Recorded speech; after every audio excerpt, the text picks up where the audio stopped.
What happens when aerial refueling fails?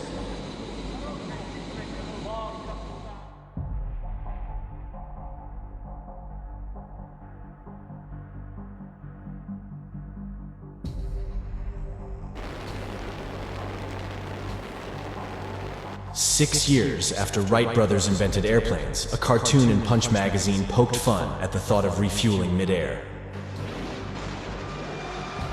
Little did they know that this would become a game changer for the air forces of the future.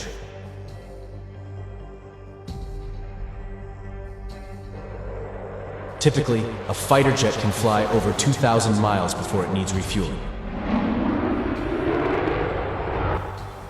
However, this range is insufficient for extended combat and patrolling missions. Thanks to modern technology, warplanes can be refueled mid-air, which gives them an advantage over the enemy. This process is called aerial refueling, where aviation fuel is transferred from a military tanker plane to a fighter jet. The receiver aircraft approaches the tanker from behind. And once it's within approximately 100 feet, it slows down to match the tanker's speed, which is around 300 miles per hour. Pilots often say that waiting for the boom to connect is one of the most stressful part of refueling.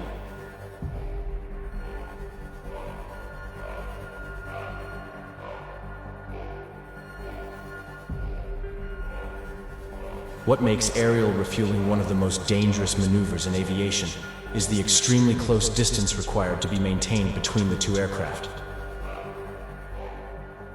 The time of refueling varies, but it can be as long as 15 minutes, and the process requires tremendous focus.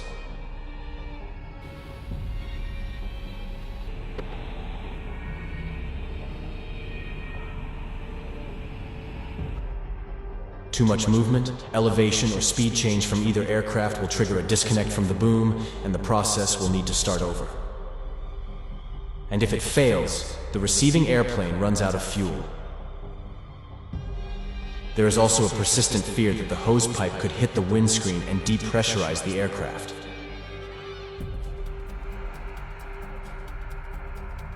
Other dangers involved in the process is the hose or boom breaking off and damaging the hydraulic systems.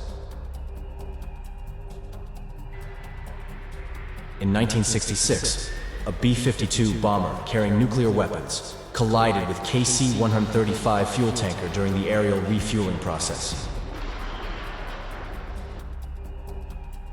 This unfortunate accident resulted in the loss of 7 crew members, and 3 of the 4 nuclear bombs fell on land. Aerial refueling is a critical force multiplier for mission planning and execution. And so it is perfected by the pilots, in spite of all dangers.